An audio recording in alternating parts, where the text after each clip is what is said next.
Tripoli? Is that what we're heading for? Definitely. I don't have any doubt whatsoever that Tripoli will be extremely bloody, given the two speeches by Gaddafi and his son a couple of days ago. All right, thanks so much for coming in and talking to us, Mr. Youssef Bouanda. Well, the US president has been consulting with European leaders about how to respond to the crisis in Libya. A statement released by the White House says Barack Obama expressed his deep concern over the Libyan government's use of violence, which violates international norms and every standard of human decency. And with oil prices around 2.5-year highs, the US president is trying to calm fears they'll soar even higher. Obama says he's expecting to be able to ride out the crisis in Libya, but that it's watching the situation very closely. Oil prices can affect the economy and can affect people in their wallets and pocketbooks. But we are in touch with the IEA and oil-producing countries about the developments in the market. We have the capacity to act in the event of a major supply disruption. I don't want to speculate on any particular action. I don't want to, again, predict that what may or may not happen in terms of disruption. But the global community has, global system has a lot of experience in managing the kind of disruption that we've seen, you know, our focus now is on monitoring this and making sure that we know what our options are if they need to be taken. Well, still to come on the programme, fading hopes of finding more earthquake survivors in New Zealand, plus 2, 1. Booster ignition and the final liftoff of Discovery. We won't be seeing this again, the 39th step and the final one for the Space Shuttle Discovery.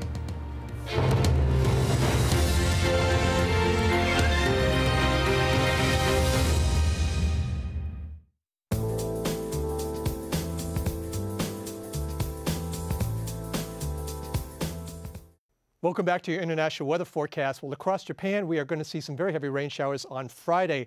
As you can see, those rain showers are also bringing some warmer temperatures. We're looking at Tokyo at about 19 degrees. But as we go into Saturday, those rain showers move out into the Pacific. We get clear skies, but the temperatures do begin to drop. You can see Tokyo about 10. And we are looking at Osaka at about 14 degrees, but some very good news in the forecast, especially for China, who has been seeing a lot of drought activity over the last couple of decades. This is the worst drought they have seen, but look at this. We are looking at snow in their forecast as well as rain. We're looking at about 60 millimeters, a little bit closer to the coast, but up to 300 millimeters of snow is going to be falling as we go inland. So that's going to be very, very good for the farmers over the next couple of days and into the next couple of weeks because they have finally some precipitation to melt. Down towards southern parts of China, we are looking at very cloudy conditions. Unfortunately, that's not going to change over the next couple of days. Temperatures stay about the same. Hong Kong at 23, Hanoi about 22. And for the next week, it's really going to stay pretty much mild, dry, and we are going to be seeing cloudy conditions there. Down towards Australia, we are looking at some very messy conditions up here to the north. Possibly a cyclone is going to be forming. We'll be keeping you informed on that. Down to the south, though, very warm temperatures.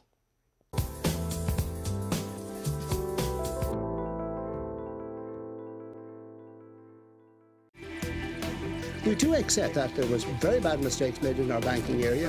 Behind the headlines, most South Koreans are not interested in reunification. Is the inside story at this time on Al Jazeera. Unpopular with some at home, untested overseas. The first year has not been easy for David Cameron and his coalition government.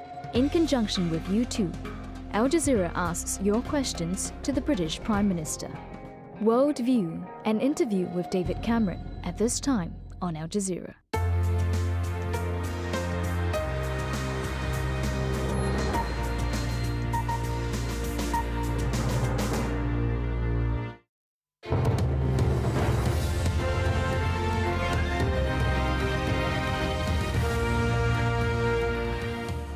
Welcome back. You're watching Al Jazeera. Let's recap what's going on with our top stories now. Residents of Benghazi say these pictures obtained by the Reuters news agency are of mercenaries hired by Muammar al-Gaddafi to crack down on protesters.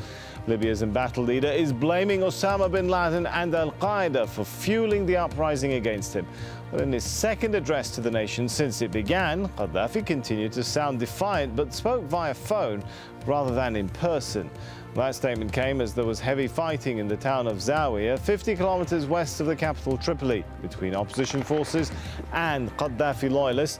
Further to the west, police and soldiers have reportedly deserted Gaddafi's regime in the town of Zuwara. The opposition says it's now in control. Well, as we have been reporting, much of eastern Libya is now said to be under the control of the opposition. Opposition groups there say they're preparing to form a new government. Our correspondent, who we're not naming for her own safety, has this report from the country's east. Well, here in the east of the country, people say that they have liberated their area.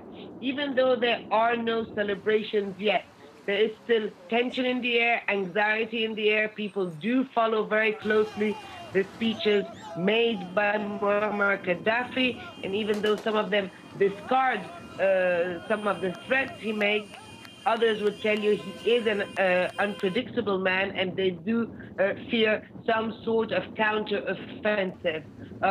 Otherwise, on the political side, it seems that tribal leaders have now rallied around the former justice minister, who's resigned just a few days ago in protest of the violent crackdown.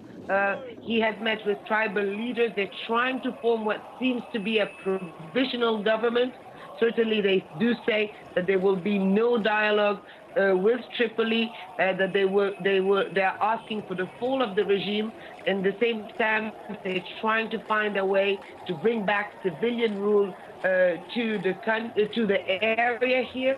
They're also trying to find a way to rewrite the constitution. One interesting point is that you won't see anymore the green flag. That was the flag that represented, that came to Libya when Muammar Gaddafi became the leader, but rather now you do see the pre-Gaddafi era flag, and that is the monarchy flag. Let's take a look at developments resulting from other protests taking place throughout the Middle East and North Africa. In Yemen, a pro-independence march in the south ended in tragedy when an activist was killed by a landmine. It happened in the Laudar area of southern Abyan province. It's a stronghold of the secessionist movement. Egypt's former information minister is facing corruption charges. Anas al-Fiqi is the fourth member of Hosni Mubarak's government to be arrested. The former state broadcasting chief, Osama Sheikh, has also been detained. Both have been banned from leaving the country. Well, all of these protests have been inspired, of course, by that uprising in Tunisia. Last month, anti-government protesters there led to the ousting of President Ben Ali, Zain al-Abidine Ben Ali, I should say. Many Tunisians say they haven't benefited from the toppling of that regime. Nazarine Mushiri reports. This is a place where rebellion still hangs in the air. The words above these graves, the unemployed and the forgotten. This is at the heart of their protest. They want jobs and for the government in Tunis to stop ignoring their plight.